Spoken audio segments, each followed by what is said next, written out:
Okay, we're formally recording the February meeting of the Downtown Business Alliance. I'm going to turn it over to President Terry Espy. Okay, welcome everybody. I see some wonderful faces. I see the new director of Historic Wilmington Foundation. Take a wave at us there, Travis. So everybody welcome him on board. Welcome. And I usually try to introduce some of the board members. Betsy, wave at us. And Daniel Pena. And Robert Rosenberg, and I'd say David Usher, John Wilsey, and Margaret Haynes down there, and Kelly. So that's your and I'm sorry, Mike Locke. We can't forget the money man. So we do have actually one of our members just called to let me know the whole family's out with COVID, and he just didn't feel like he would look pretty enough to be on tonight.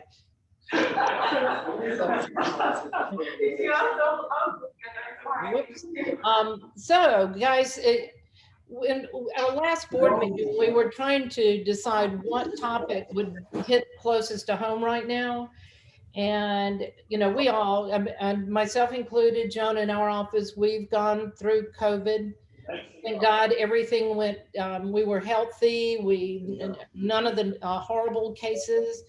But the reality is that things are, we're going to see kind of a new normal. We've been sitting around hoping and praying that something wonderful overnight is going to happen.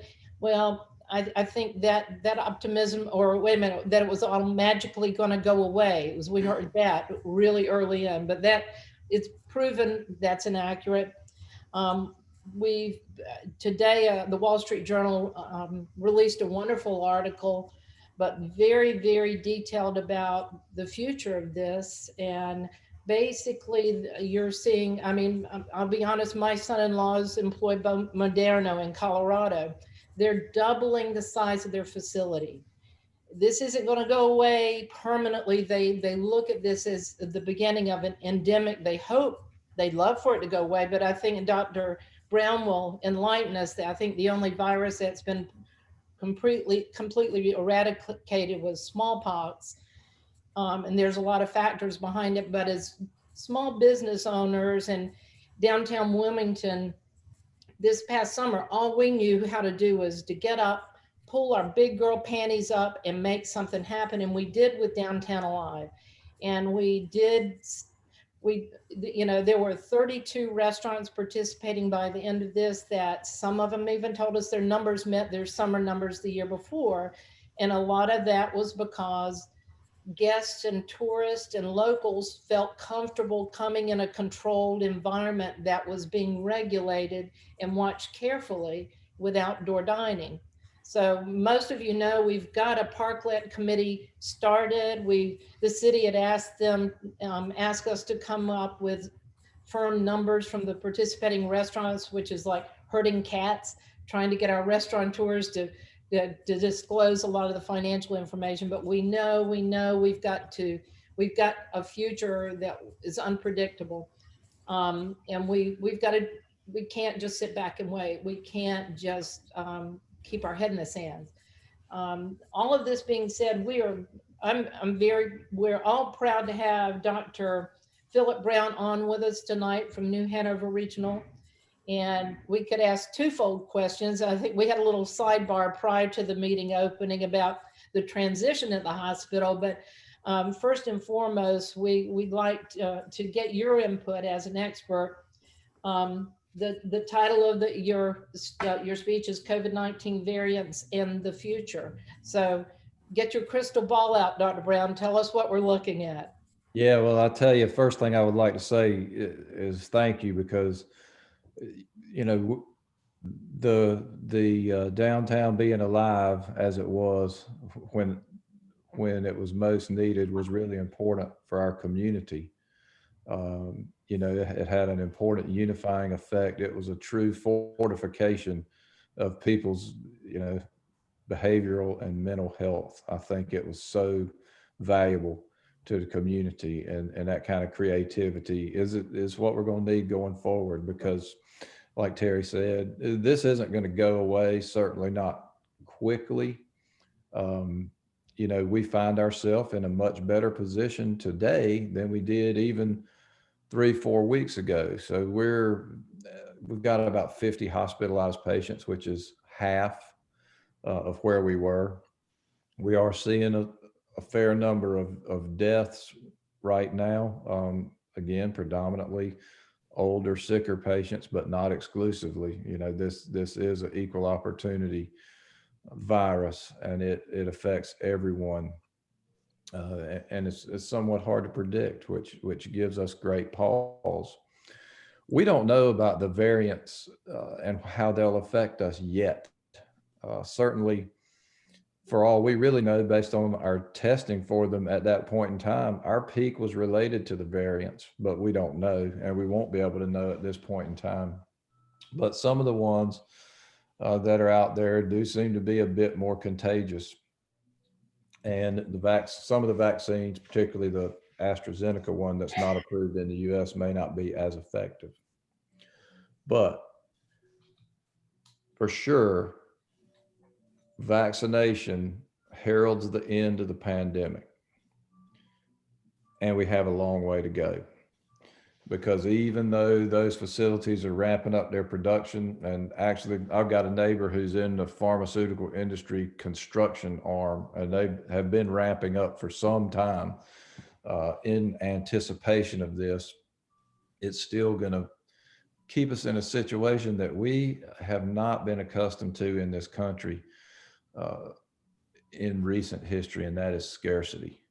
The COVID vaccine is a true scarcity resource. And the way it gets deployed is pretty important. And I have a friend who uses the analogy of forest fires for COVID-19. I think it's truly instructive, because what we have now, even though locally, and make no mistake about it, we've done a lot better than other places in the country for whatever reason, probably lots of reasons. A lot of them related to what everybody chose to do and did a good job with. But nonetheless, there's still a raging forest fire going on. I mean, it is like blistering paint off of cars, just wildfire going everywhere. And so to get that controlled, what you have to do is cut big, deep fire lines. And that's what you've seen with the vaccine rollout. So that first fire line is intended basically to block off all the healthcare workers from that so that they can take care of people who get sick. And then that second fire line is intended for the older, more vulnerable patients, who are the patients most likely to get the sickest. And we're only partway through that fire line in terms of what needs to happen. We still have several more weeks of that phase. And then after that, it really will be time to decide what the next population to address is. And it's pretty important that we get it right. There's a lot of discussion now of exactly who that is. This is the place at which politics frequently inserts itself, and that isn't necessarily best, but it's also unavoidable. So we have to navigate it as the best we can.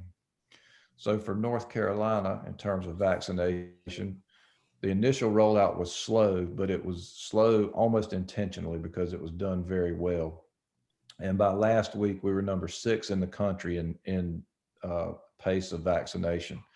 So I think that really proves that the initial deliberate nature of it was successful. And as of now, we've given around 1.25, as of yesterday, about 1.25 million doses of vaccine in North Carolina.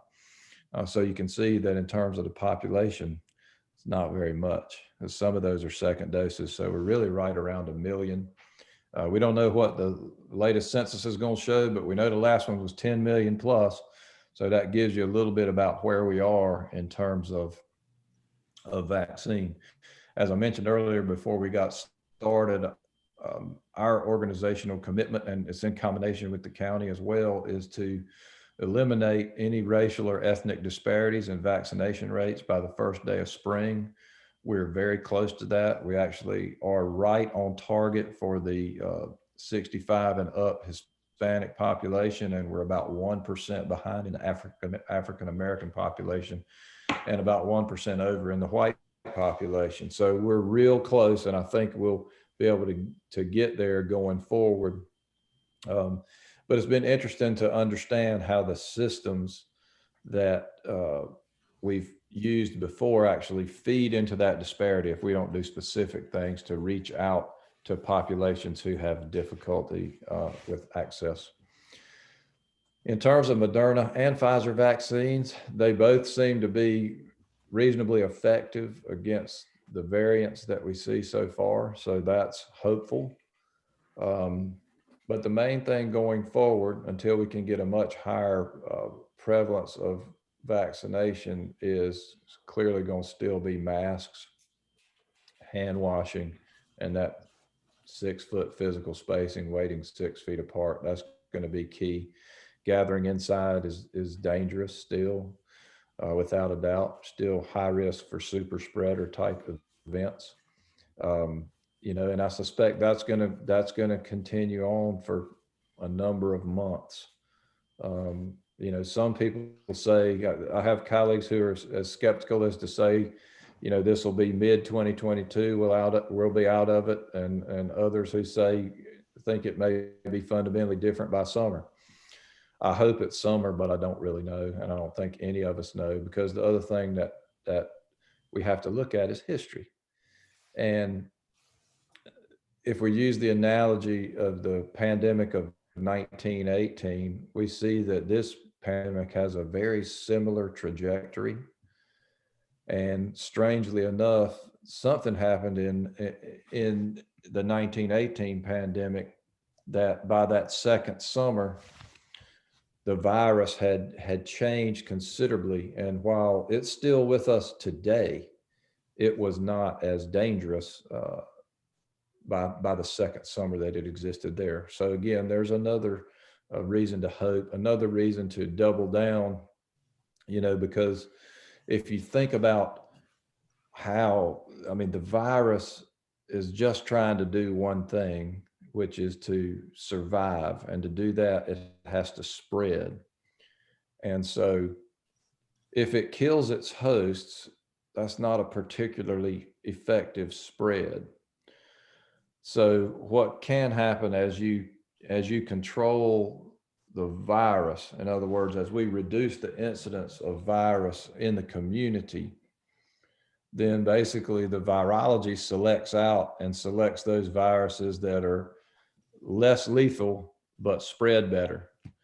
You know, so all these things come in together, you know, the vaccination, which is extremely effective. And it's important to understand that when we say that the Pfizer and Moderna vaccines are 95% effective, what that really means is they're 95% effective at preventing moderate to severe COVID-19. Doesn't mean you can't catch it, just means it won't kill you if you get it. And that's why it's still important right now to wear a mask after you've been vaccinated, because not only can you still catch the virus, but you can certainly spread it. And so, you know, that's the rationale behind that. I think there's been a lot of confusion.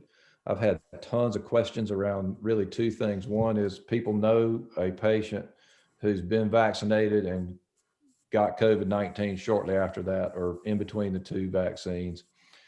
That's absolutely possible. Having been vaccinated will decrease the severity of it, but it certainly doesn't prevent it. And then also, why do you need to wear the mask after you've been vaccinated and have your full immunity? And it's because you can spread it. So with that little bit of prelude, maybe some questions would be a good way to go in case you guys have questions that you'd like to have answered. Well, one question for you, Dr. Brown. For those of us, we call it in the COVID bubble, what is our reality now? I mean, we hear, oh, it can reoccur. We hear Tom Hanks and Rita Wilson had antibodies in their system for 10 months. We don't know. We just, we pretend like we haven't had it and we just keep going again. So what's your thought with that? We don't know. We really don't know the duration of that immunity. And the current thinking right now is that vaccine, this is one reason you see big pharma ramping up, is that, you're going to have to get revaccinated probably every year, at least for a period of time. How long native immunity after you've been infected lasts is almost certainly variable among people and time limited. But with that said, it's almost like your immune system may be somewhat educated, right? And so you're still not going to have a naive response to reinfection. You'll still be in better shape than if you had never been exposed to it, but you still probably could get pretty sick. Long answer to what was, wish would be a We simpler. don't know. How about some other questions, guys? Harry, I don't know what you mean by in a COVID bubble. A lot of people think because they've had it, that life goes back to normal and that they're safe. They can walk around. I mean, we're reminding people constantly to put their mask back on. I mean, within our family circle, I think all of us, except one son, did not get it. And actually, Dr. Brown, it's funny, his wife is a surgical ICU nurse over at your hospital, and she got it the first week they moved COVID up to her floor.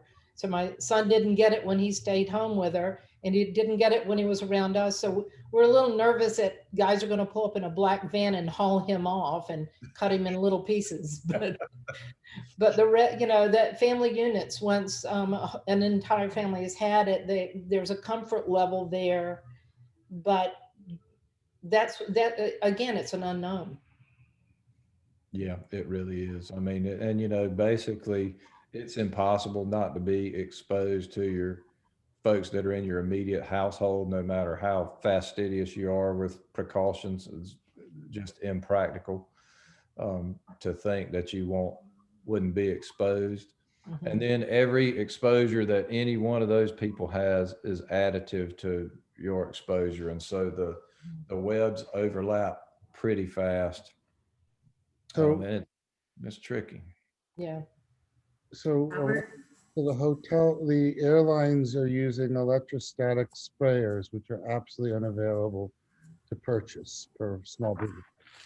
Is there something for the environment that restaurants, hotels should be doing that minimize the spread? That doesn't appear to be very spread on surfaces very well. Yeah, I mean, one thing we have learned about the virus during the pandemic is it's mostly person to person spread. Surface spread exists, but it's not nearly as risky as we originally thought. And so the traditional um, cleaning methods, just wiping surfaces down, is perfectly adequate. Um, and in the hospital setting, we do some different things. Like we clean the rooms with ultraviolet robots that definitely have an effect. We actually clean a lot of different rooms that way anyway. It's a relatively newer technology the last couple of years. Those things exist, but that would be more than what you need in most environments, restaurant environment or anything like that. That's more than what you need. Masks at the door. Absolutely. Other thoughts or worries or questions? Yeah, Dr. Brown, I have one. What are your thoughts on someone that has had COVID, getting blood tests to see if they have the antibodies? Is there any, because I did know back, I guess in the summer, late spring, they were talking about that kind of therapy, that taking the plasma and everything. Is there anything like that going on in the county? Antibody testing, yeah, there's antibody testing several different places. I think Wilmington Health has it. We have a little bit of it. and it has a place, but it doesn't, like, if you, even if you have antibodies, when your turn comes up, you should still be vaccinated. Right, You- but I mean, do you give blood? Does the hospital even want blood? Is that a therapy being used at you're talking about people that are? which, probably not at this point, the convalescent plasma. Right. It's mostly a trial phenomenon at this point in time. Okay.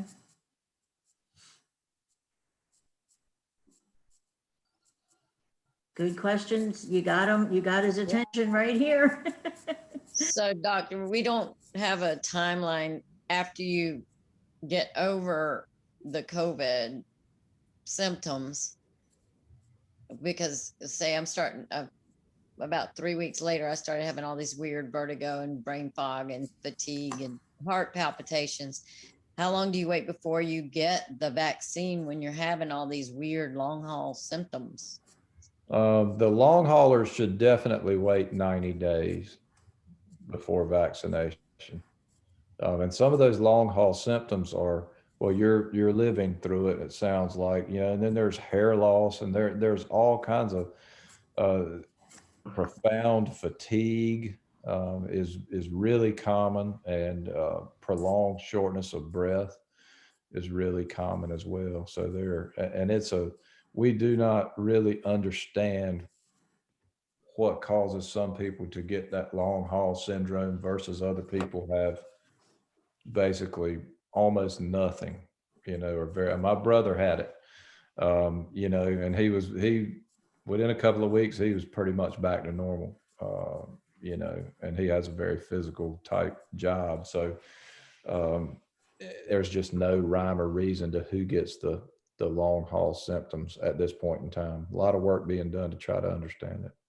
But I also heard, because again, I had it mid-December, and in hindsight, I had a mild case, and I don't have any long haul symptoms like Donna does, but yet I'm being told by people, well, you could still get some 3, 4, 5 months from now. Is that true or possible? I guess it's possible. I wouldn't count on it. I mean, I wouldn't spend a lot of time dreading it as a Good. possibility, especially if you, have opportunity to get vaccinated in the next period of time. I do have a question, and thank you for talking with us tonight. I have heard something where people are talking about folks with different blood types seeming to react better to being exposed to the virus, and not like O positive folks handling it better. Has there been any teeth to that, or any studies on that? There were a couple of early studies. They were not in the United States, but they did support that. In particular, that O type blood did convey a less severe course. As an O blood type, I'm hoping that's true in case I come in contact with it, but it's not definitive at this point. And there's ongoing work to try to understand that. It's kind of a huge mathematical exercise, because other things probably come into play with it too, like the amount of viral load you get exposed to may more than compensate for the blood type, so it makes it hard to figure out. But those kind of things make it tricky. But there was definitely an early paper or two that suggested that. Thank you.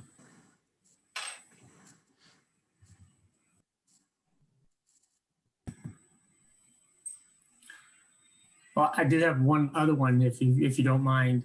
Sure.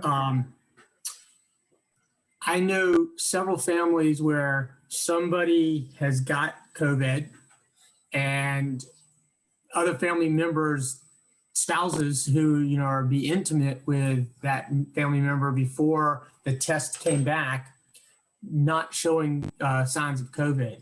Have y'all thought? I mean, is anything known about that? Why it seems like a casual passing, you can catch it, but yet an intimate interaction and you don't catch it?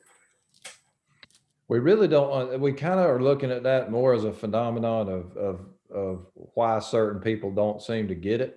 And there are a lot of cases of that, right? You got cases where twins in a family got it and neither parent got it. We've seen a lot of kids get it and parents not get it. And we don't know why that is, but I think the sort of catch it as two ships pass in the night phenomenon probably doesn't occur either, right? Like it probably is that we're in a place where the air handling is such that the exposure to that air is different than we think it would be from just a casual passing.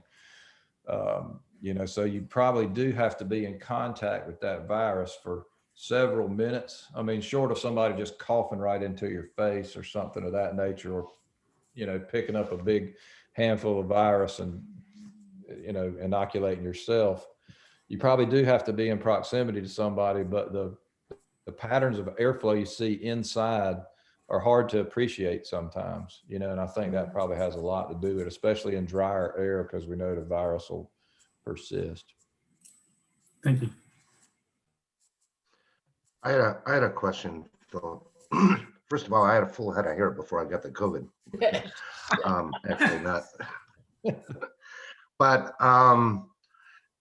I hear the next round is going to be vaccines is going to be 60 years old and up, and restaurant workers, along with the frontline workers. Do you know when that group is going to get a vaccine?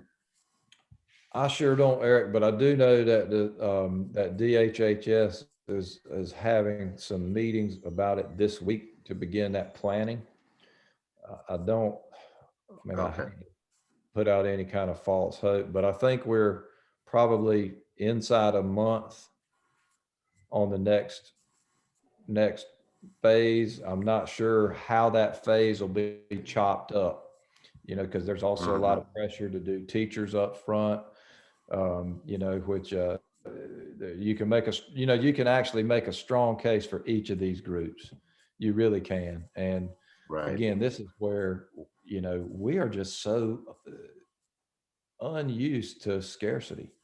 I'm sitting here trying to think. The last time I can remember anything, the only time I can remember true scarcity was, my mom at the gas pump when I was a kid, in the early 70s, and, didn't know if you were going to run out of gas before you got a chance to squirt some in the tank, and before that. So we're really unused to this, right? And it's very much, we're used to being able to get what we need and often what we want, but the vaccine is so scarce right now. Yeah. All right. Thank you. I wish I had a better answer. I know that's very helpful. Dr. Brown, my question, I guess, is since we are the Downtown Business Alliance with all of our members, where is the best clearinghouse for information for, because we have businesses that are just mom and pops, and then we have some that have 25 plus employees, various branches throughout the Tri-County area. Where's the best place that they can get information to inform and educate their staff about the importance of vaccination? Yeah, there's some really good sources out there. You can get it from the ncdhhs.gov site. You can get a lot of coronavirus vaccination information from nhrmc.org or novanthealth.org or the county health department website, which I think might be DHHS, but I'm not sure. I don't have that one memorized. But there's a ton of information out there, and a lot of it is printable for folks that would prefer to have flyers and stuff like that. Thank you. Dr. Brown, I have a question regarding the Johnson & Johnson vaccine, which is a one-shot vaccine. What's the status on that? I know they just applied with the FDA for emergency approval. Is that moving along? Last I heard, there's a ton of data review, that has to be done as a part of that process, but they were able to get the EUA or the emergency use authorizations for the other vaccines up in just a couple of weeks. And I would think that the J&J will run a similar course, which could make it available within the month. And how steady is that one? Is that another one where you have to keep it at a certain temperature? Or is it more like the Moderna one that doesn't have to be as higher.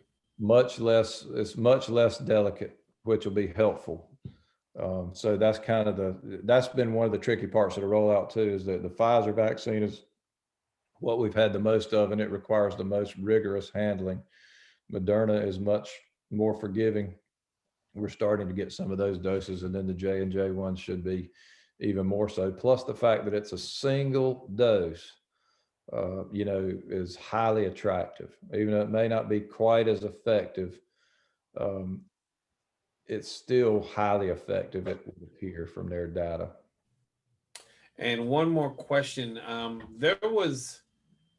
had word of a company that was developing a machine so that you can automate the process of vaccination. So you don't have to actually have the human hands there, just a bunch of labor. You actually have more of an automated process, a machine that would actually, you'll be able to like move people through kind of an assembly line. Is there anything like that out there that you've heard of?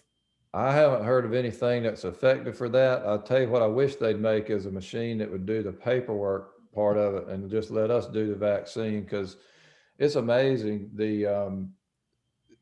if you take it from the time a patient signs up, gets checked in, all that paperwork, gets the vaccine, waits 15 minutes. After all that is done, then my staff, I have somebody who has 6 to 8 minutes per vaccine of back end paperwork to get everything into the state CVMS system.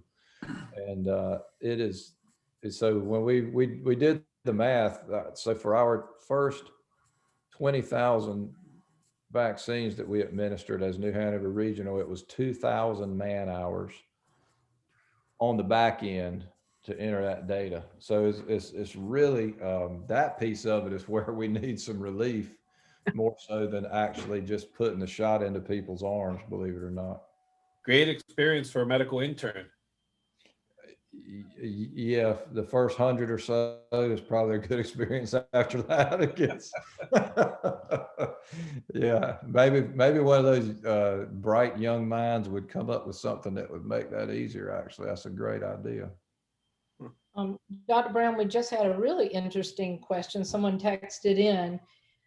They said, taking into consideration that those of us oldies that got the smallpox vaccine and never thought to even ask, what, or as our children grow up, the MMR, all the vaccines, and the public school would not let the kids, you could not sign your kid up at a school without these. But now we've got a good number of people that are anti-vaxxers. This is a business owner is saying, what am I going to do if I've got employees that will not get a vaccination? Can we not bring them back because of that? I think you can. I mean, we certainly make certain vaccinations mandatory at the hospital. Actually, flu vaccine is mandatory for us. COVID vaccination is not at this point. But we look at it simply as if you choose not to do it, then you're just choosing not to be a part of our organization. I think every organization that's a private organization has the ability to do that. But it's really a shame. This anti-vax, that was started with a falsified article in a medical journal that's been disproven literally hundreds of times now. And it's taken a life of its own. I mean, we had eradicated measles, and now measles is back in school-age children. I mean, it just doesn't, it's almost unfathomable to me. You got something that just been literally hundreds of millions of doses of these disease-sparing and life-saving medications have been administered over years and years and years, and people can still talk as if, I just don't get it. I just don't get it. But yeah, I think as a business owner, for your employees, there's certain rules that, you can set as a private employer. So that is something that hits home with a lot of us that, Eric, have you thought about that at the restaurant? You're on mute, Eric. Oh, hi. I'm back, yes. I really haven't thought about it. I would assume that all my employees already had it, but I would think that that would be something that I'd look into. It also sounds like something that the lawyers would love to handle in court when you refuse employment if they don't get vaccinated. So I'm wondering the legal aspects of actually doing that. This is coming from an ex-attorney, right? Yes. Well, I think part of the issue is Well, that no one can get, I couldn't pass the bar, so I bought one. Oh, I'm sorry. What were you saying, David? I was gonna say, but you know, I guess that's a bridge to cross down the road because, you know, who's being vaccinated right now? It's not, you know, most of our employees. I mean, I would love to get vaccinated. I don't have a chance for till summer, you know, so there's a lot of us that are just hanging out. But I also think that North Carolina is an at-will state. So I would presume as long as you are very cautious with your approach, we are an at-will state. I guess an attorney would have to.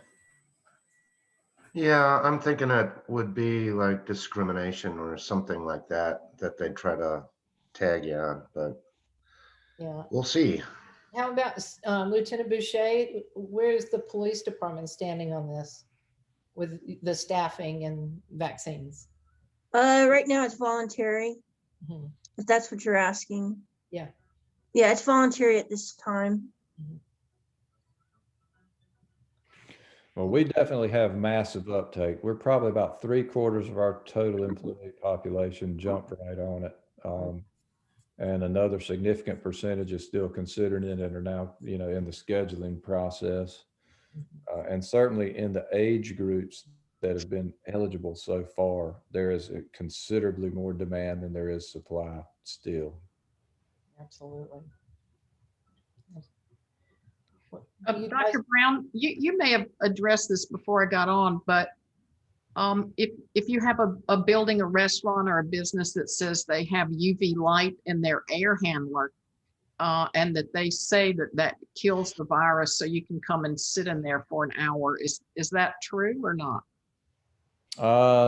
Just in the air handler, it would not, it wouldn't assure safety, definitely, right? Because it would, in order for that to work, all the air would have to immediately go to the air handler, be ultraviolet irradiated, and then go back to the people. But that's not really how it works because it's Takes a while.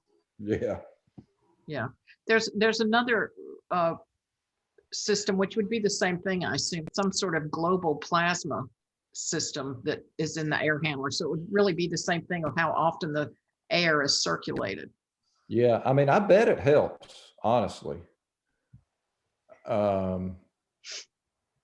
I bet it does help because I know from the UV robots that we use to clean rooms that we definitely are convinced from data around the whole country that works. Thanks.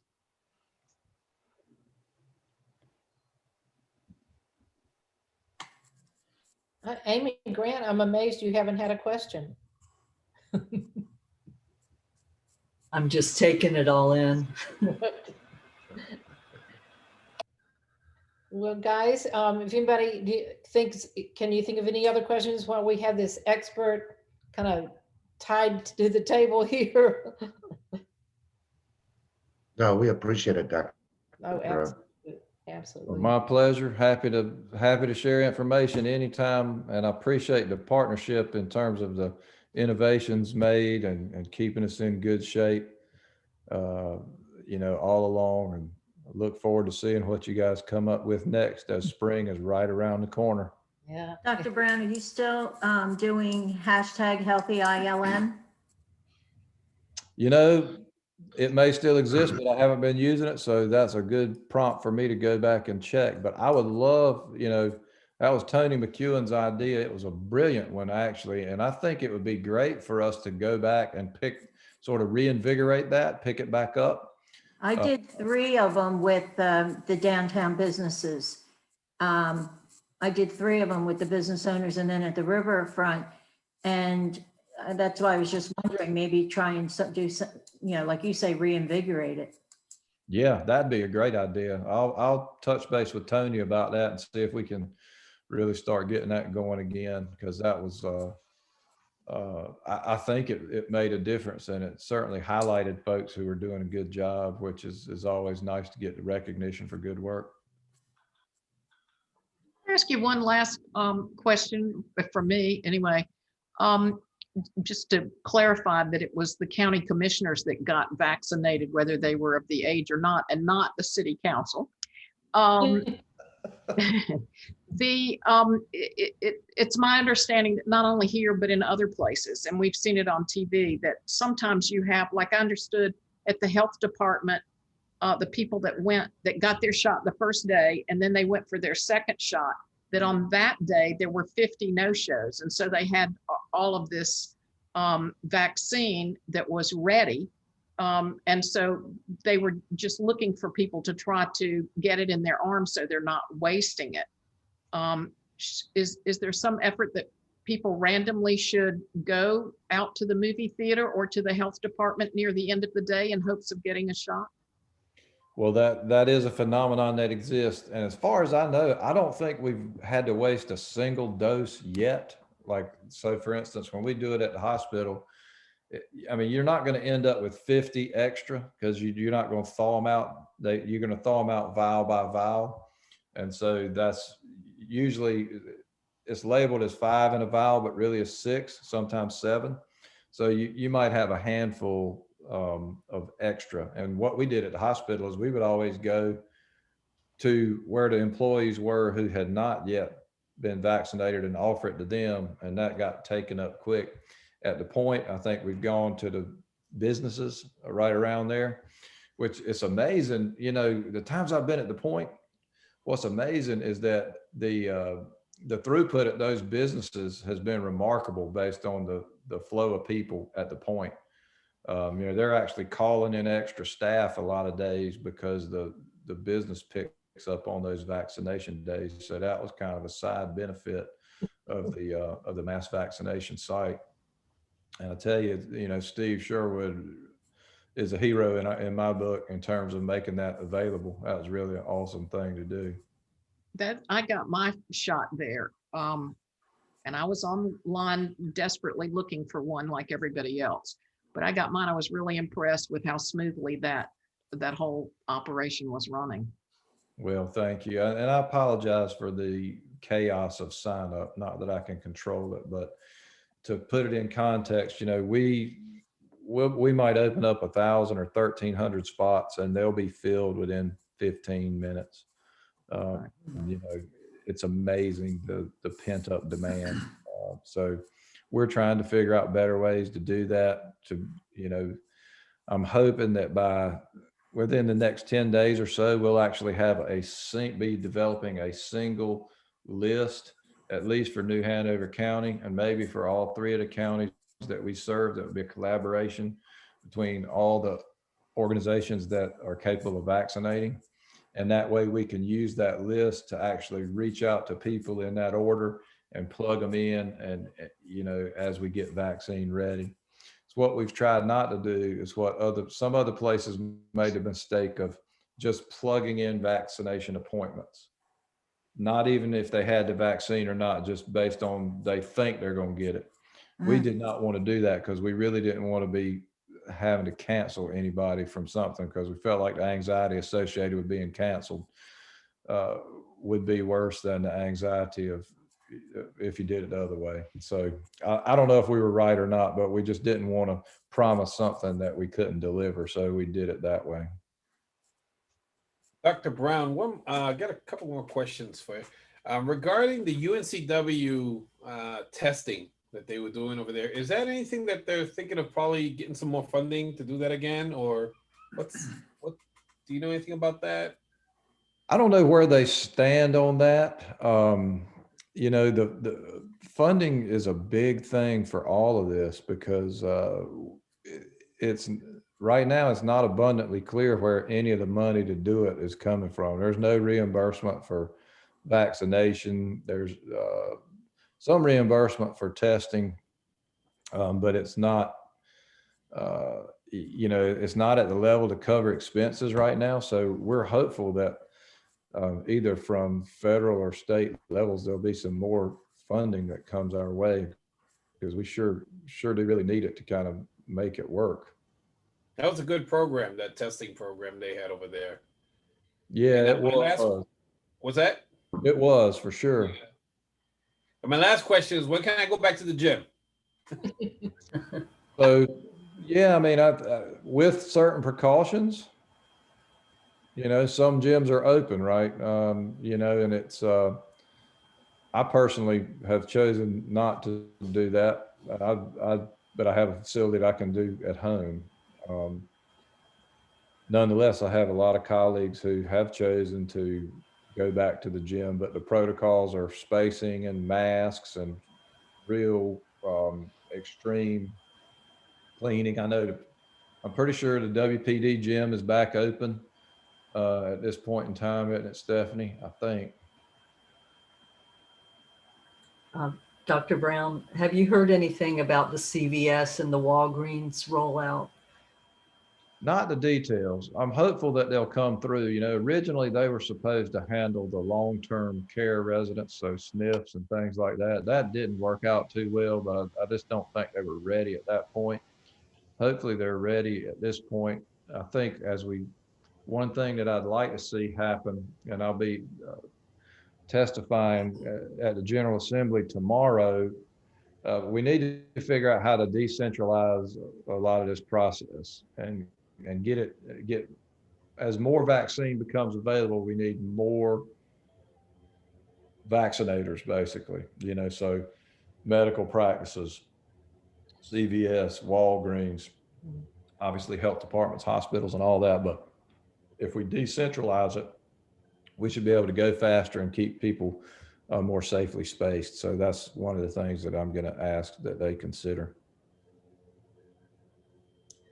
We do have a question from one of the members, and I have to be careful not to respond on this one. But they're asking, how safe is the dentist office right now? So my sister may want to answer, who's a hygienist that I finally convinced to retire. But Dr. Brown, would you go to the dentist at this time? Gosh, now you're going to put me on the spot. Let me just say I have not been to the dentist during the pandemic.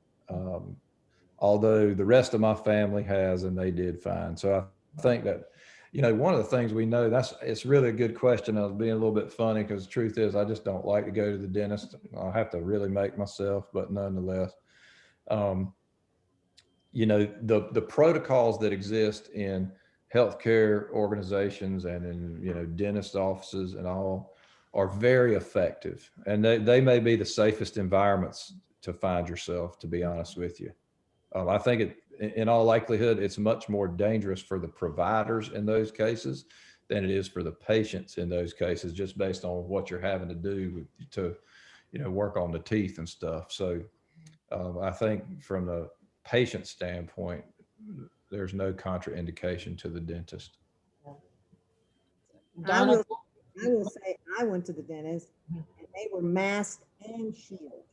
Yeah. Now, I chose not to have x-rays because I didn't want to be on that machine, but they were totally masked and shielded, not just the other. Yeah. So Donna, throw your 2 point, you know, your 2. Okay, so after 40 years, I threw in the towel because it did scare me. I thought I made it this far. I don't want to go now. And then I got it here. Thank you, guys.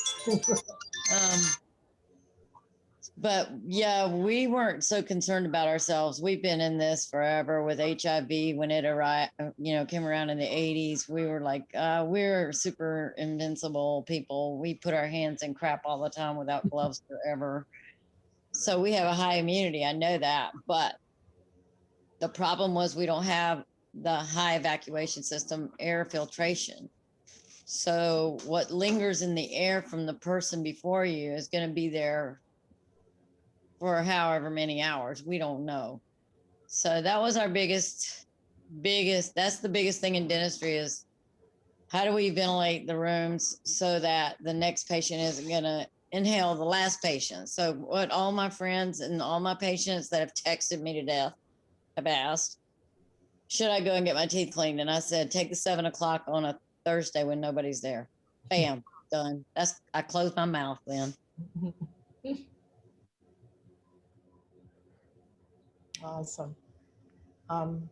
Okay.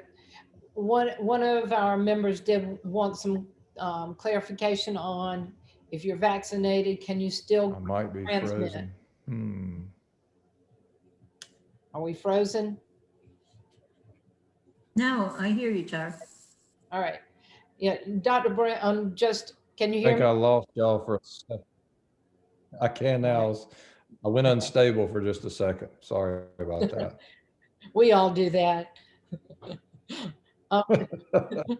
No, just some clarification again on once you've been vaccinated, if you can still transmit COVID. Yes, you can, especially with, we believe that to be true with Pfizer and Moderna. There's some evidence that with the AstraZeneca vaccine, which is across the big pond, not approved here yet, that it does actually reduce not only your ability to contract the virus, but also to transmit it. But for the vaccines we have, yes, you can still transmit. And would it be a full-blown case of it again, or to whoever you transmit it to? Like, as you mentioned, if we have the vaccine, and we end up having a reoccurrence, it's usually a reduced Yeah, case. our transmission, the manifestation of the virus for the person who got it would be based on their status rather than the status of the person who gave it to them. Okay.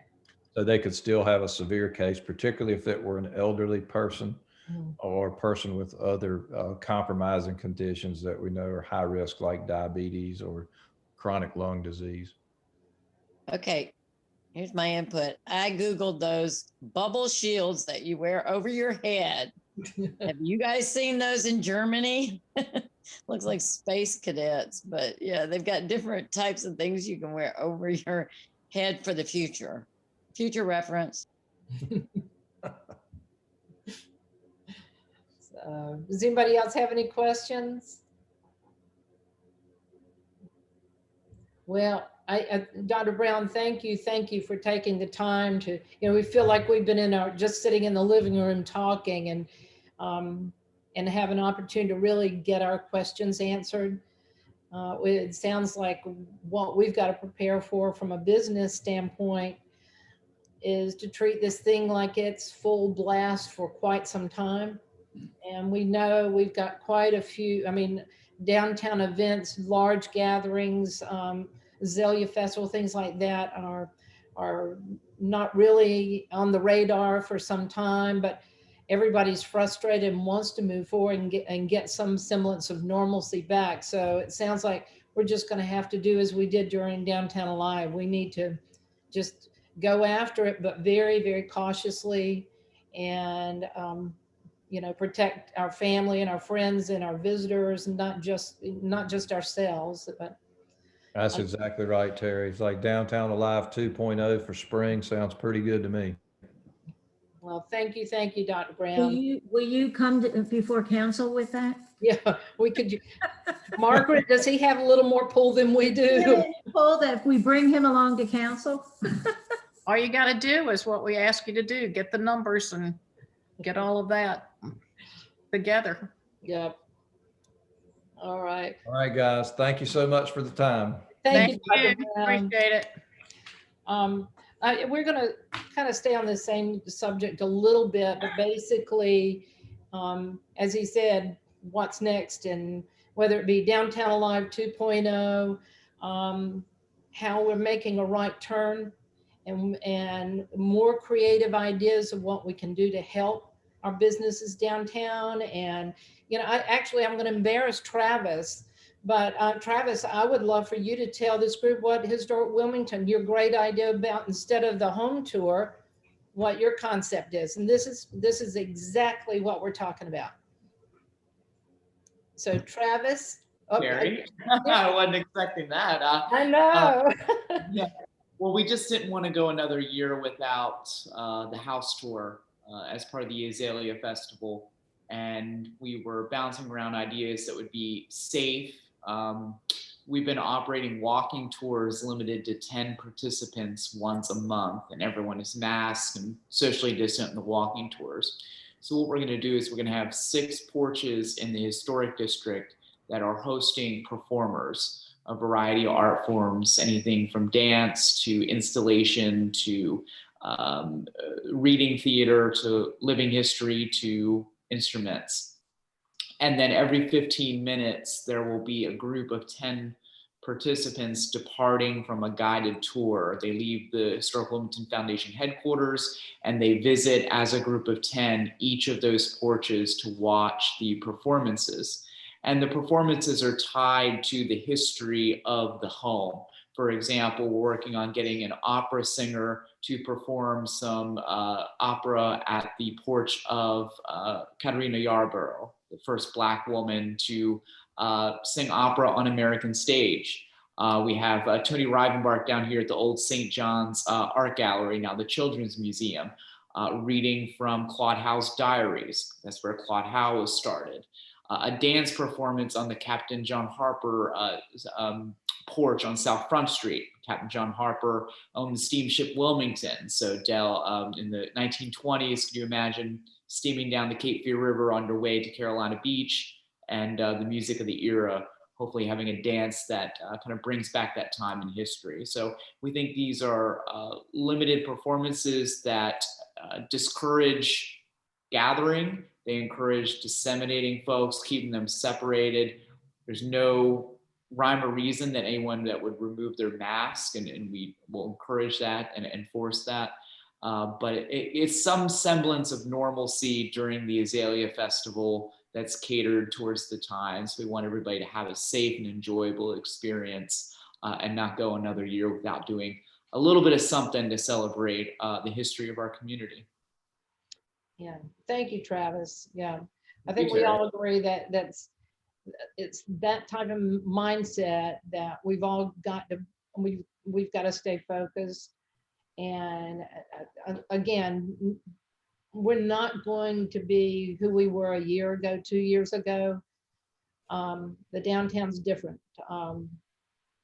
It'll be a long time before we see, the crowds in the street fairs at Azalea Festival or River Fest. So the business is here, and thinking out loud, guys, look at our bars in Wilmington.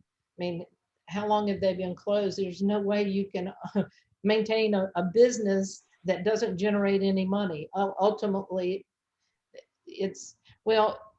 I did have someone tell me recently that it's our responsibility now to be every business owner has to be their own research and development.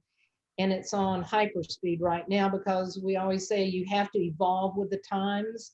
This isn't an evolve, this is a U-turn. So that was one reason we wanted to get Dr. Brown on, just for clarity as to how real this is and how long we should anticipate it. But you may want to read that Wall Street Journal article. They equate COVID, not necessarily this strain, but they with the anti-vaxxers, and the fact that this can be transmitted through animals as well as humans, that this will become endemic, and it'll be like a flu virus, but it's still going to have a mean ending, more so than the flu. So our focus during this meeting is to really start reaching out to the members of the organization, and not just our board members and not just the committee that was involved with Downtown Alive, but we want to go beyond what we're talking about with parklets and the Bollard program and street closure for Downtown Alive. We need to think beyond that. So we will be hosting just brainstorm sessions and giving people a little time to think things through, but just unique ideas that would be related to any type of business. The merchants need more guidance. They need some help as to what they can be doing. Our organization is not here just to support restaurants, but we all know the fabric of a downtown. If the restaurants are dark, and I can tell you, I was in Southport this weekend, they're dead. There's nothing open in Southport on a Saturday night.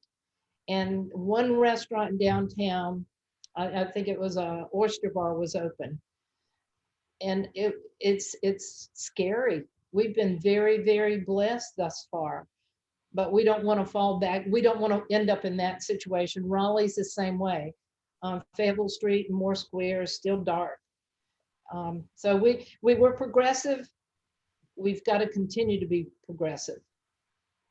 So that being said, well, the next thing, we received a letter today from the health department regarding the smoking ban and the guidelines. We're going to attach the letter to our next newsletter and in the newspaper and on our website. I'm sorry. It's pretty detailed. It's not as how should I say? It's not as restrictive as they originally presented, which would have, the example, restaurant owner could have been fined $200 per guest that smoked a cigarette out in front of their restaurant. That is not the way it ended up, but 3 occurrences there. You just need to read the guidelines. There'll be 1 and 2 warnings, and the 3rd is the fine. So that will be attached. Go look at the website. Joan, when do you think that'll be attached to the website? Well, you're muted. Probably like tomorrow, Wednesday latest. Okay. So are they putting up signs, Terry, for the tourists who don't know that come to town? No, you'll read this. They want the business owners to put the signs up. Oh, God. So it's still not what we wanted, but it's not as bad as it would have been. So that being said, next thing, we had a really interesting meeting. Holly is on with WDI, the new director of Wave Transit. There was about 12 of us. Well, it was 11 women and Paul Lawler. So poor Paul. He was that woman. He wouldn't even show his face. So, but it was encouraging. The new director, Marie, what is Marie's last name? Do you remember, Holly? I do not. That's terrible. I have a meeting with her too on Wednesday. Marie, yes. It was encouraging. She really did listen. She absorbed it because they had made a recommendation to reduce the trolley to a seasonal and restricted hours. They have been told they've got to cut the budget by 25%, and across the board, all of us, Rhonda Bellamy, the CVB with Kim Huffin, Holly, ourselves, we said, yeah, this is not acceptable. We worked way too hard to see something good disappear or be carved up to insignificance. What we took away from that is that they're going to need some some private sector backing financially. And Holly and I think both agree that this is something the organizations need to team up together to work on. And I mean, they're telling us, I think we need we need 100,000 just for the 40-minute cycle one. And we don't think that's even that effective. We need to get it down to 20-minute cycle, which would probably, Megan with Wave did say she would be pulling numbers on what that would look like before we start going out to get support. And by support, we mean like the owner of River Place, the Perrys, the Todd Say, the guy that's doing Pier 33, they are using the trolley as collateral and marketing for their residents. And so these are entities that once Wave comes back and lets us know a firm structure for funding and what benefit these groups will see as far as marketing, we can put it in front of them and push pretty hard. I don't know, do you guys have any question about it? Nothing was put in writing at that meeting, but it does, none of the districts want to lose the trolley. Everybody wants to see it enhanced. And Travis, were you aware that there'd been a dialogue with Historic Wilmington about hosting like a docent or, a lead tour on the trolley, maybe on Saturdays and Sundays, twice a day or something. And what it would be is more discussion about districts outside, this is the Ports District around South Front, and the history there, the history of Castle Street, So instead of having to run behind Travis, who can move pretty quick, or do the runs, but this was something we had discussed with the board just in general terms, but something to make the trolley even more engaging to the public and the tourists. I was not, but certainly would love to join that conversation, and anything that we can do to make that trolley, more desirable and more engaging, I think is a great path forward. So yeah, we can talk, Terry. That sounds great. Awesome. Yeah, I think Terry, the encouraging thing from that meeting was that it was a focus group meeting, right? And that everybody was on board, pardon the pun, to support the trolley. Like, I think that everybody, they had just put the fare boxes, just installed those the end of December. So I think the critical thing is that we have some time, and I know Margaret in the city, and certainly Deb Hayes at the county, like the people that are in the know on the city and county sides of this are supporting, of course, public transportation. And so whatever we can do to try to supplement that, or if we need to go to bat to supplement that, of course, we're going to try to do that. I mean, trolley and public transportation service is critical to downtown. And I think we're all kind of pushing for the same thing here. So we will do whatever we can too, to try to partner with you, whether it's having the conversations with developers, or, as I mentioned, whether it's, MSD, or it's something that we can all try to kind of step up to the plate with the city and county and support in any way we can to long-term help fund the trolley and wave to be successful, because it really, getting that down to a 10-12 minute turnaround instead of 40 minutes. Nobody's going to wait 40 minutes on a trolley. So it can be a real asset, and Wilmington's a growing city, so we deserve, great public transportation. I think we've got that opportunity now. So whatever we can do to try to push that forward. And I think the city and county are fully supportive of that too. So we're all on the same team. There was actually a couple of meetings about Project Grace this past week too. And the one thing that we keep raising the flag with the Project Grace project, if that were to move forward, there are no plans for additional parking over there. And that deck operates at about 75 to 80% full already. So before apartments are put up there, before office buildings, and before the museum is brought in, the trolley will be instrumental if that does move forward. But that was something was brought up even 2 years ago when Project Grace first started, was we're going to see a tremendous number of people show up with no additional parking. And then we also have the same thing at the amphitheater in the short term anyway. Margaret keeps hinting that there's some evil plans that will rectify some of that. When we do, we're looking forward to that. So go ahead. Yeah, I was just going to say, in terms of Project Grace too, I think the public transportation is certainly something that's needed both for North Waterfront Park and for Project Grace to be successful. But, at this stage, WDI is going to be fully behind Project Grace, and whatever that means. I think we're still not to a development agreement, obviously, yet. This has been 5 years in the making, but we're not going to let it go another 5 years. It is going to be something that we do push forward on, that I think is going to happen sooner rather than later. Let's also remember that while that would be the county deck, and that they're not going to enlarge that, which seems that they should, but that's beside the point. The city deck is just across the street, behind the Cape Fear Club. So not that big of an issue. Well, let's throw out Lieutenant. I'm not going to throw out Lieutenant Boucher, but it's your turn, Stephanie. Give us only good news. Good news. Hey, everybody. Hi. I hope everybody's doing well. I'm trying to keep warm. I hope all of y'all are too.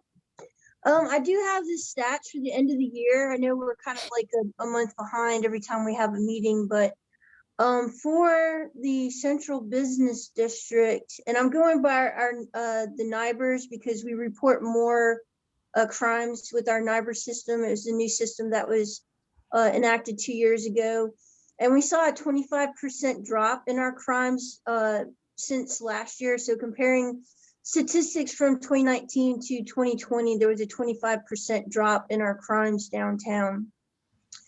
I'm trying to see our sex offenses. They went down 63%. And the one I was kind of excited about were our robberies, which I really was expecting, over the holidays for our robberies to go to back up, because that's really consistent with the holidays. But we went from 10 robberies to 2 robberies. So I was very excited about that. Citywide, our robberies went down as well. For the downtown area, which is going to be from 5th to the river, Castle Street to like the start of MLK, we saw a 14% reduction in crime. We went from 12 robberies to 6 robberies in that area. So I think we did really well. I think probably the pandemic helped with our stats, unfortunately.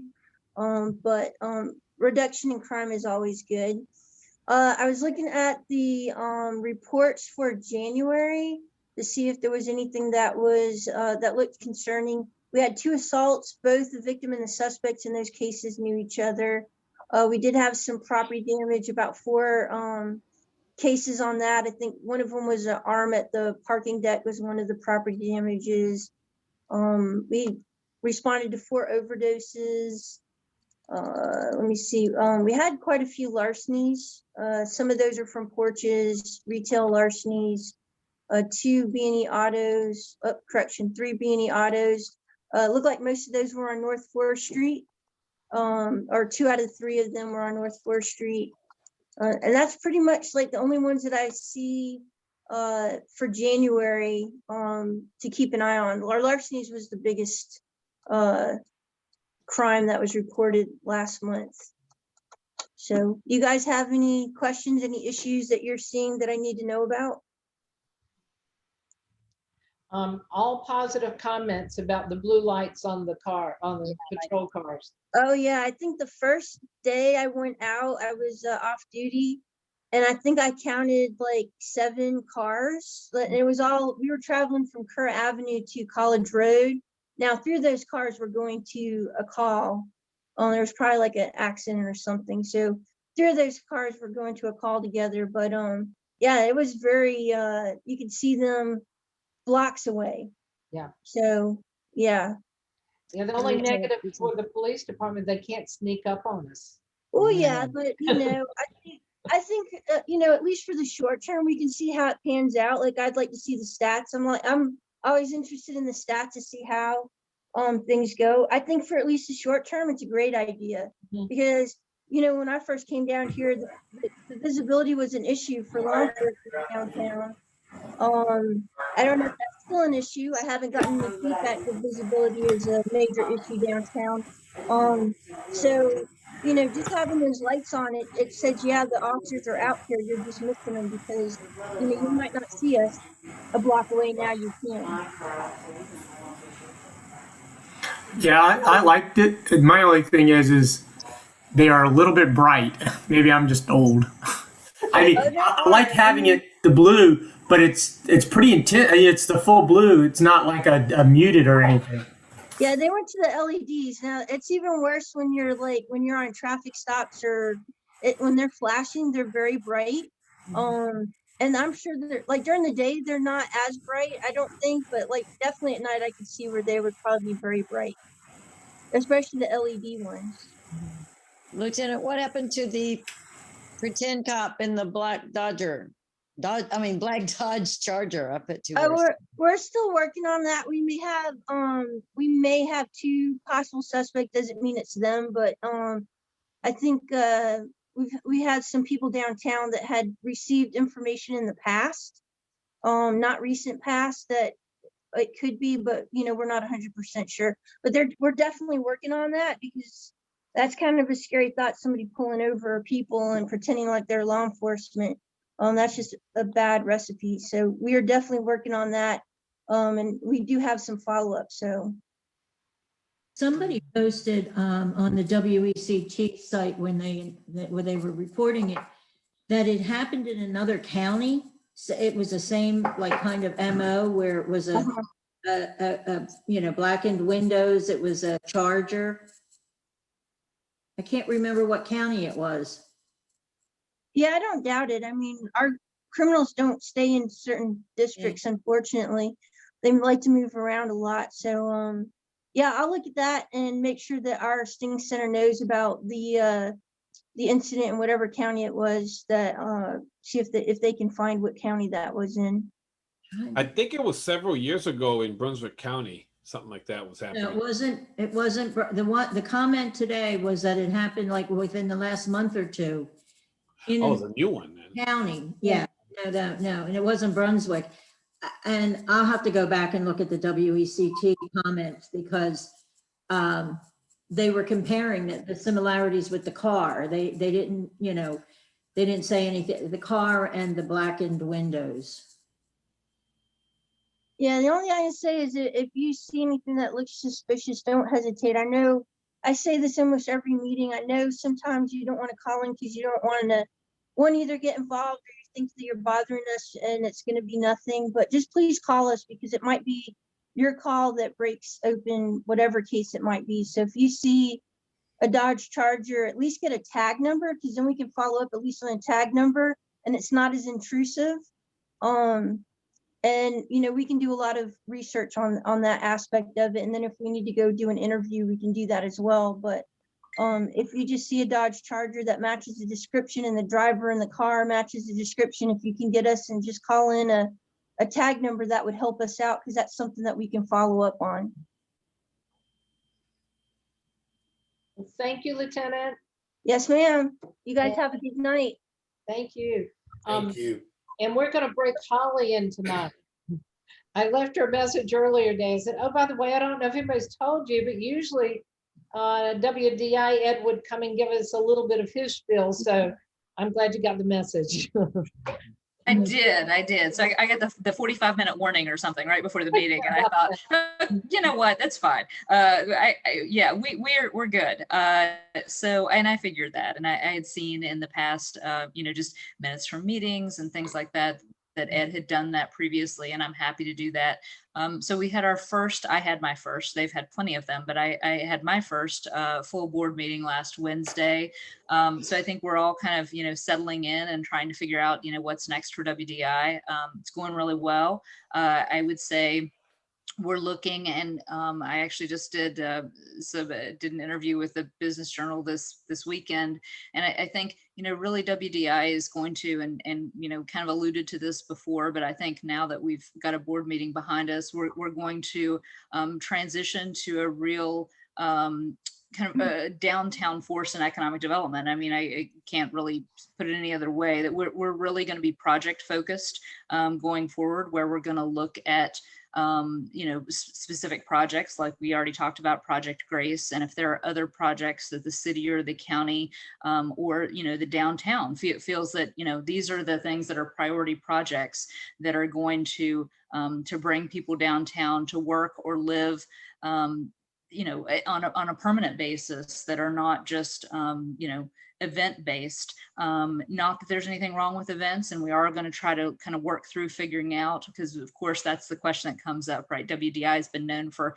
15, 20 years plus on the sundown concerts. So you get a lot of questions about that. And well, I think the concerts have been very valuable to downtown. I think, trying to figure out what the next thing is that WDI does that brings people downtown, not for 15 nights a year, but for every night or every day, and gets customers into the businesses and, workforce into the downtown, that's going to be kind of our primary focus.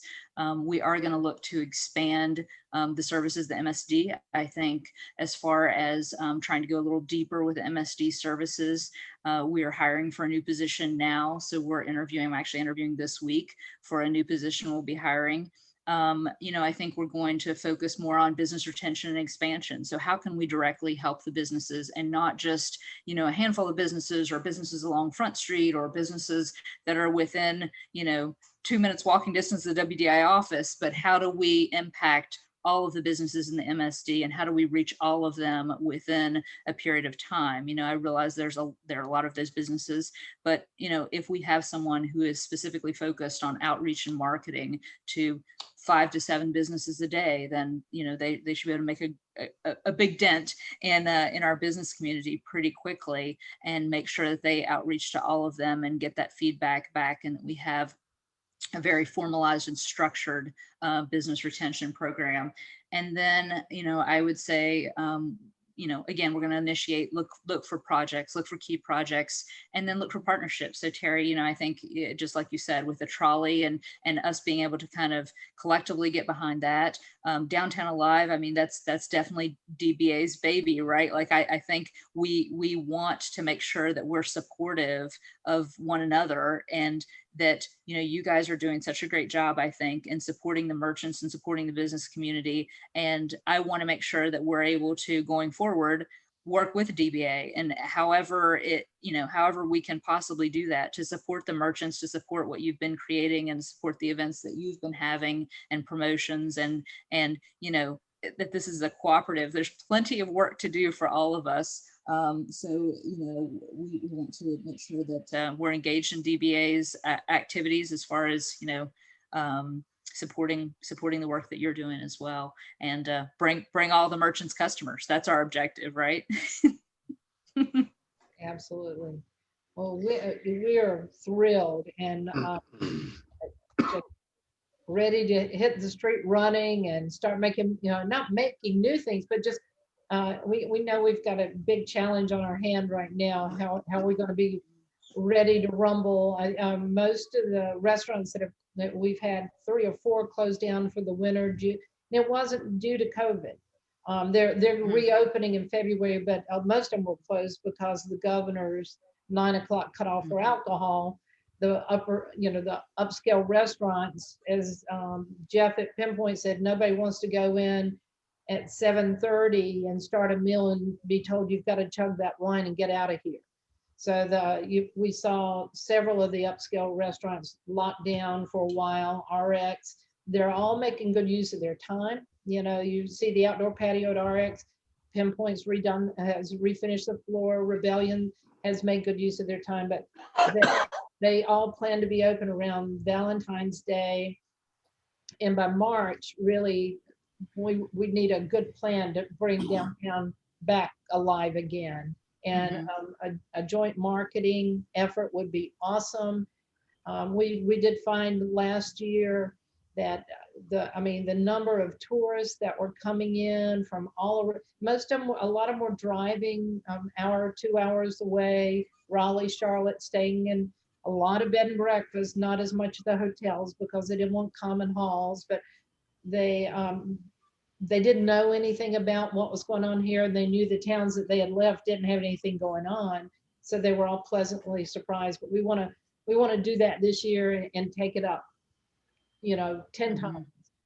So we're looking forward to really teaming up with you guys. Listen, because we all love this. Whatever we can do.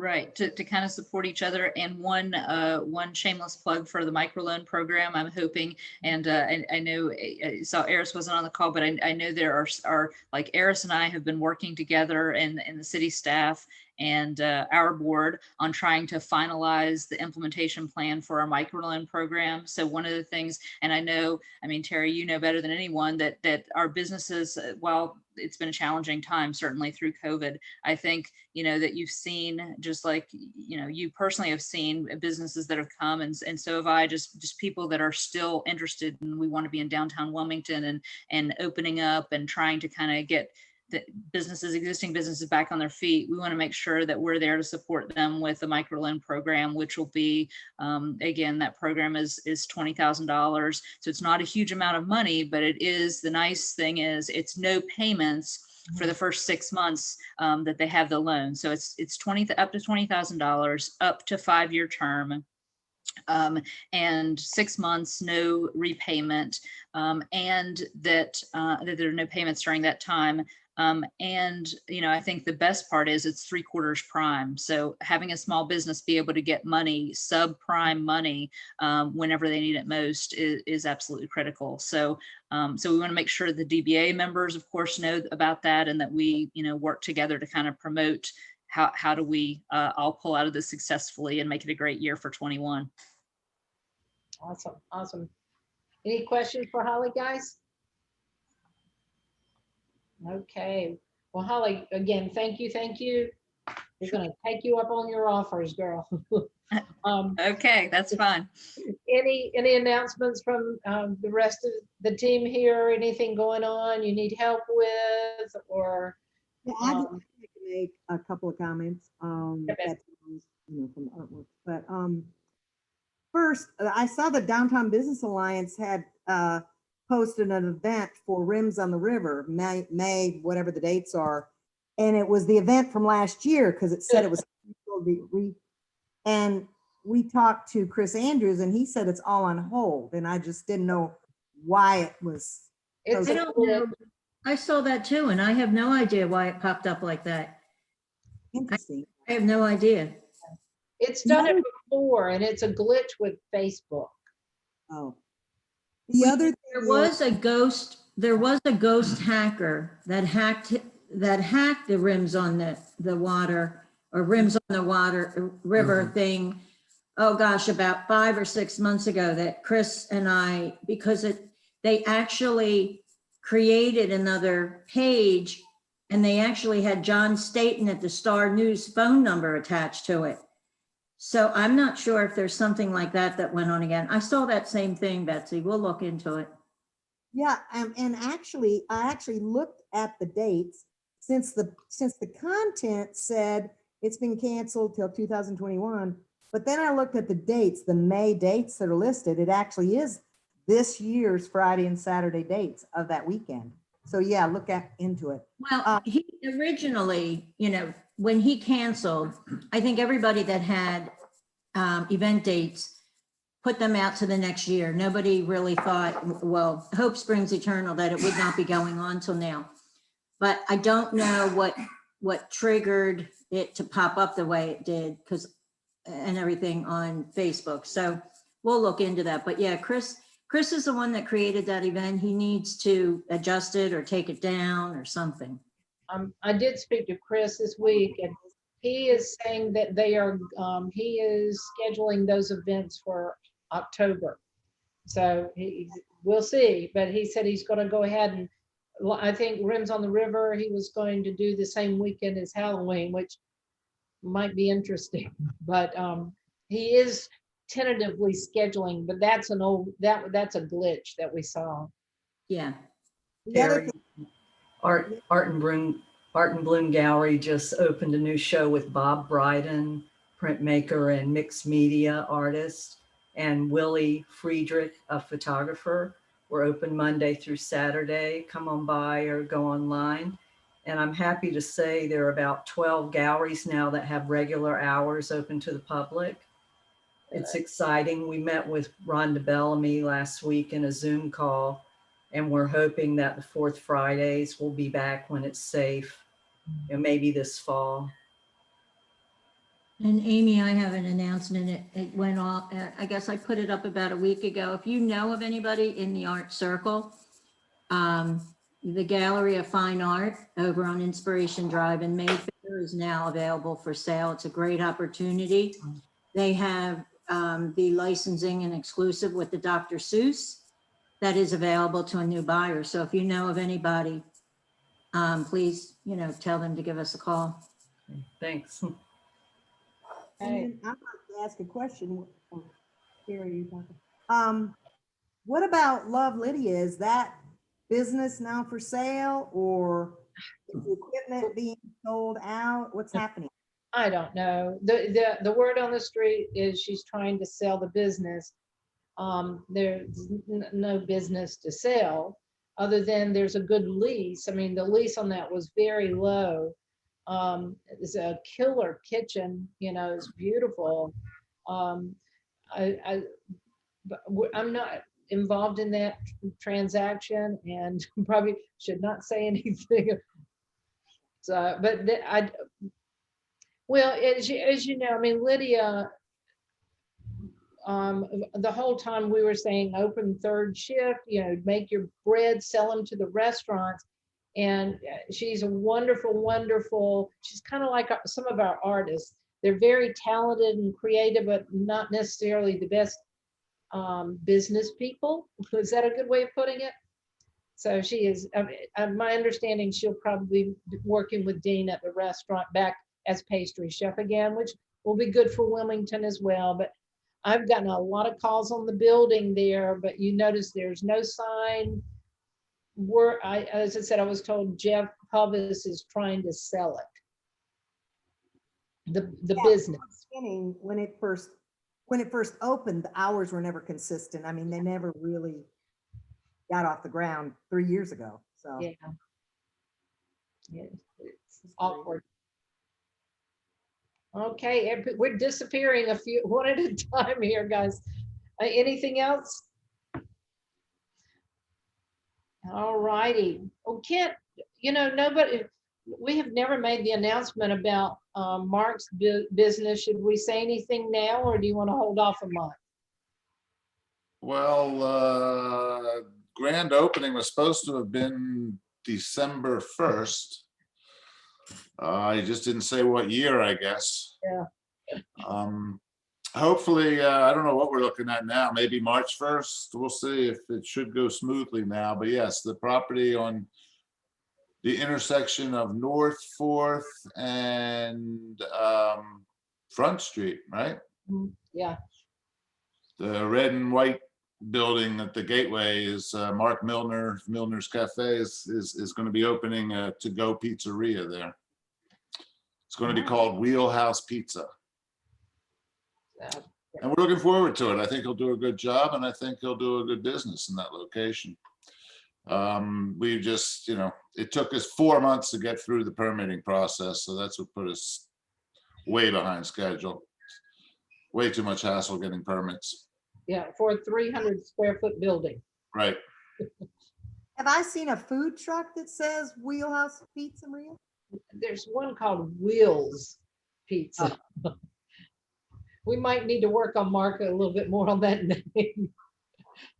But and if you guys have ever had Milner's Catering or gone to Milner's Cafe, he's a wonderful chef and just wants to do kind of cool, edgy pizza and some sandwiches, and it's strictly takeout, or there'll be some outdoor dining around it, and it's right there by the, you know, where the Black Lives Do Matter sign is, and that park right there that nobody uses. So the city's pretty excited about seeing some life down there.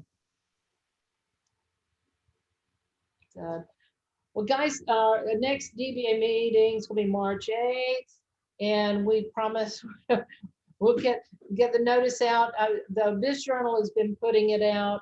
Ben Satchman with HQR said that they'd start putting it on the cultural calendar. So we'll be a little more progressive about getting announcements out ahead of time. But again, anything comes up, you guys know where we are. You need help with anything, just give us a call. We will be putting the call to action out on a kind of a brainstorming. I don't know if it means everybody needs to be sitting on a Zoom call with a big glass of wine, or maybe even Adderall, something that makes you think. But we need to come up with some fresh, good ideas for this season coming up regarding how we can bring things back to life again.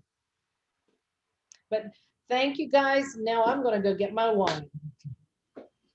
Thanks, guys. All right. Have a good one. You as well. Yeah. Thank you.